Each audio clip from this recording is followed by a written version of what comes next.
Tylenol, we all know it. It's in your medicine cabinet, a familiar white pill. Reach for it often for fevers, aches and pains. It's a household staple, a trusted friend. Simple, right? Well, maybe not so simple after all. Science has a surprise for us. This common drug is not what it seems. For generations, this little pill has been a go-to remedy. Parents give it to their children, adults pop it without a second thought. It promises relief, and often it delivers. Headaches vanish, fevers break, muscle soreness fades. It's one of the most widely used medications on the planet, but its inner workings, that's been a bit of a mystery. Scientists love a good puzzle, and Tylenol, or acetaminophen as it's known scientifically, has been a quiet puzzle for years. For a long time, the explanation for Tylenol's powers seemed straightforward. It centered on something called COX-2 enzymes. Think of these enzymes as tiny alarm bells in your body. They help create prostaglandins. Prostaglandins are chemicals that can cause pain and fever and inflammation. So the theory was simple enough. Tylenol steps in, it quiets down these COX-2 enzymes. This action, primarily in the brain and spinal cord, was believed to be the key. By inhibiting COX-2, Tylenol would reduce prostaglandin production. Fewer prostaglandins meant less pain signaling. Your brain wouldn't get as many ouch messages. Your body temperature might come down. It was a neat and tidy explanation. It put Tylenol in a similar family to drugs like ibuprofen, but not quite. The COX-2 story made sense to a point. Ibuprofen and naproxen are well-known COX inhibitors. They are champions at reducing inflammation. Think swollen joints, red skin, that's their specialty. But here's where the Tylenol story started to fray. Tylenol is actually a pretty weak anti-inflammatory. And then a breakthrough, very recently, in fact, just this month, May 2025, researchers from Indiana University's Gill Institute for Neuroscience, along with collaborators, dropped a bombshell. Their findings, published on May 16th in the prestigious journal, point Tylenol's action in a completely new direction. A direction that involves a system you might have heard of, the endocannabinoid system. Yes, you read that right, the endocannabinoid system. This is the very same system in your brain and body that cannabis interacts with. It's involved in regulating all sorts of things. Pain, mood, appetite, memory. Your body even makes its own cannabis-like molecules called endocannabinoids. The researchers, led by Mikhaila Dvorokova and Alex Stryker, found Tylenol taps into this pathway.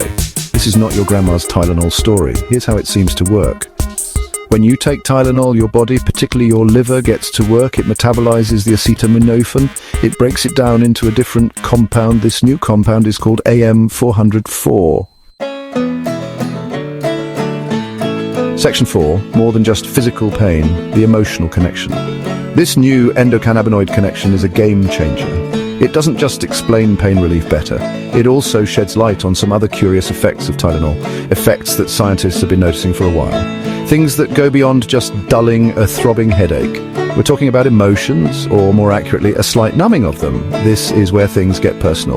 Previous researchers hinted that Tylenol might do more than just ease physical discomfort. It seems it can also blunt emotional responses.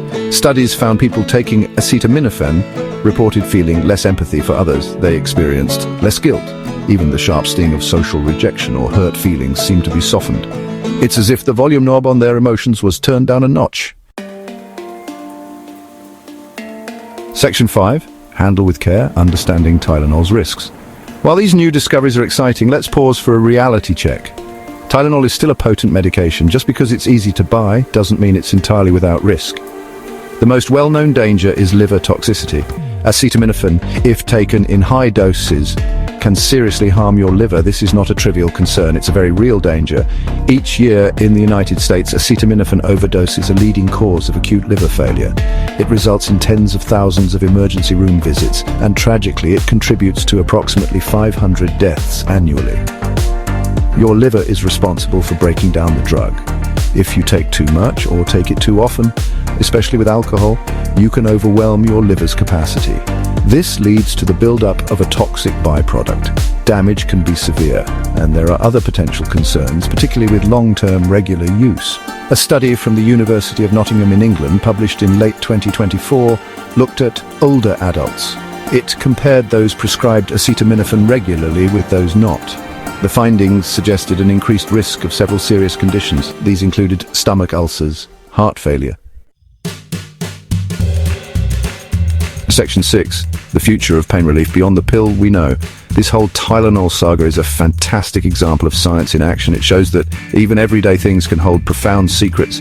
For a drug that's been on pharmacy shelves for over 70 years, it's amazing that we're still uncovering how it truly works. This new understanding of Tylenol's dance with the endocannabinoid system isn't just a cool fact, it has real implications. It changes how we see this common pill. Knowing the precise mechanisms like the role of AM404 is crucial. It can guide the development of new, better pain medications. Imagine drugs that are more targeted, drugs that can effectively relieve pain, but without the current risks to the liver, or perhaps without the emotional blunting effects, if those aren't desired.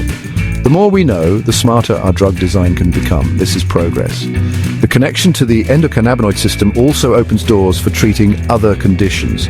Chronic pain is a massive global problem, and it's often linked with anxiety and depression. Could therapies inspired by AM404 offer new hope?